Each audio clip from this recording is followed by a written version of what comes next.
Attendance सिर्फ एक register का शब्द नहीं होता, यह इस बात का सबूत होता है कि ईशान अभी भी यहां मौजूद है।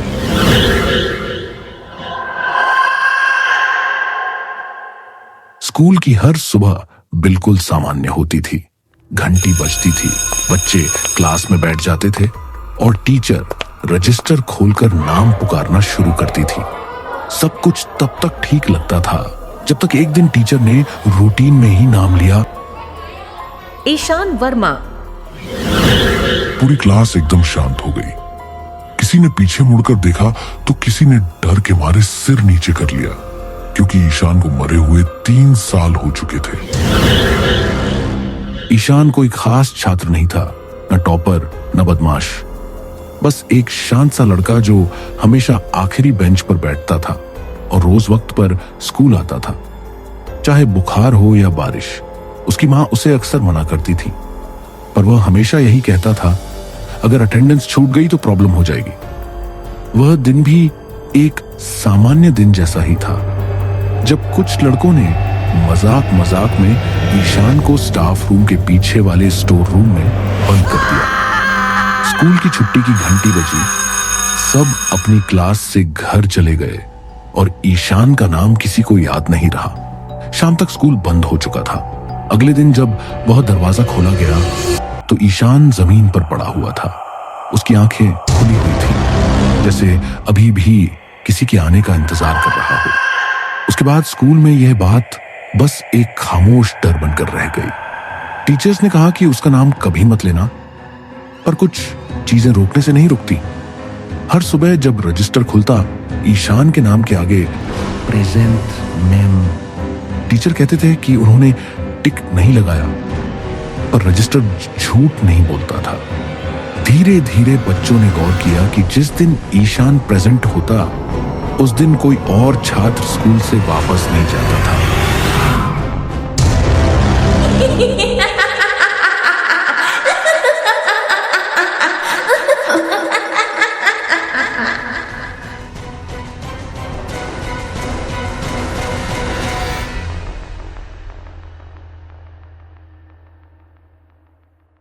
बारिश हो रही थी और हवा बहुत तेज चल रही थी। सत्यम एक पुरानी कार से एमिटीविल वाले घर के सामने उतरा। वह घर सालों से खाली पड़ा था, लेकिन उसके अंदर से हल्की सी रोशनी दिखाई दे रही थी। लोगों का कहना था कि इस घर में जिसने भी रात बिताई, वह या तो पागल हो गया या जिंदा वापस नहीं लौटा। सत्यम अपने कैमरे और टॉर्च के साथ लेकर सत्यम अंदर घुसा। दरवाजा उसने धक्का देकर खोला तो पुरानी लकड़ी चरमराई, जैसे घर खुद सांस ले रहा हो।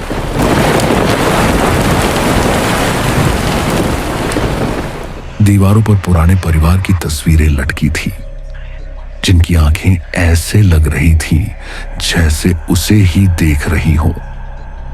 उसने आवाज लगाई, हेलो, कोई है यहाँ? ऊपर वाले कमरे में किसी चीज के गिरने की आवाज आई। सीढ़ियां चढ़ने लगा। हर कदम के साथ सीढ़ियां अपने आप कराह रही थी। ऊपर पहुंचकर उसने देखा, पुराना बच्चों का कमरा, टूटी गुड़िया, उल्टा झूला और खून से बना एक छोटा सा हाथ का निशान। अचानक कमरे का दरवाजा अपने आप बंद हो गया। टॉर्च की रोशनी कांपी और दीवार पर एक परछाई दिखी। परछाई में एक छोटा बच्चा खड़ा था, लेकिन कमरे में कोई नहीं था। वह परछाई धीरे धीरे पास आने लगी। सत्यम पीछे हटने लगा। तभी उस बच्चे की फुसफुसाहट आई, उन्होंने मुझे यहीं बंद कर दिया था।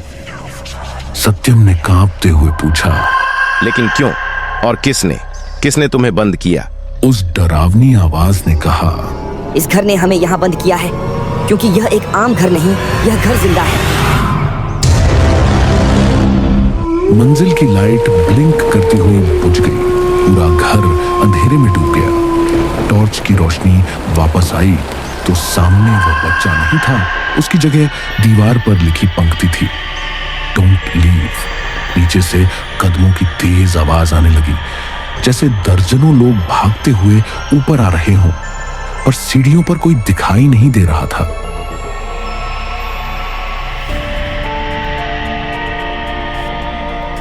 सत्यम नीचे भागा और हॉल में आया। हॉल के बीचों बीच एक पुरानी रॉकिंग चेयर अपने आप झूल रही थी।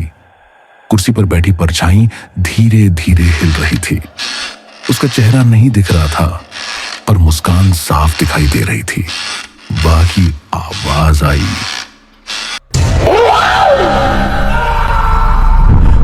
दरवाजा खोलने की कोशिश की, लेकिन दरवाजा ईंट की दीवार में बदल चुका था। खिड़कियां गायब, बाहर का रास्ता गायब, घर अंदर से बदल चुका था और एक लंबा गलियारा बन गया था जो पहले था ही नहीं। उसने पीछे मुड़कर देखा, गलियारे के दोनों ओर दरवाजे थे और हर दरवाजे के पीछे कोई जोर जोर से सांस ले रहा था। एक दरवाजा अपने आप खुला, अंदर अंधेरा। सत्यम ने अंदर देखा, वहां वही पुराना परिवार खड़ा था जिनकी तस्वीरें दीवार पर लगी थी, लेकिन वो सब उनकी काली परछाई थी और उन सब की नजरें सत्यम की तरफ ही देख रही थी। सबने एक साथ कहा, हमने भागने की कोशिश की थी, लेकिन इस शब्द ने हमें यहाँ रहने पर मजबूर कर दिया। सत्यम चीखा और पीछे हटने लगा। तभी फर्श नरम होने लगा, जैसे दलदल हो। उसके पैर धीरे धीरे जमीन में धंसने लगे।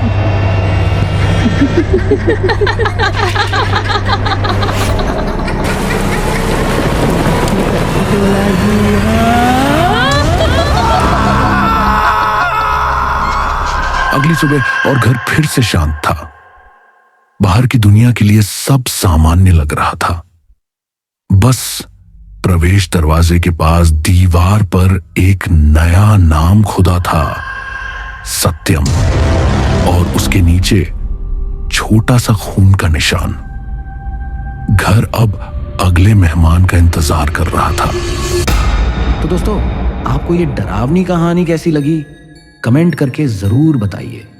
अगर वीडियो अच्छी लगी हो तो वीडियो को लाइक करें, चैनल को सब्सक्राइब करें और घंटी वाला आइकन दबाना मत भूलना, ताकि ऐसी ही नई हॉरर कहानियां आप तक सबसे पहले पहुंचे। मिलते हैं अगली कहानी में, तब तक के लिए सुरक्षित रहिए और अंधेरे से सावधान रहिए।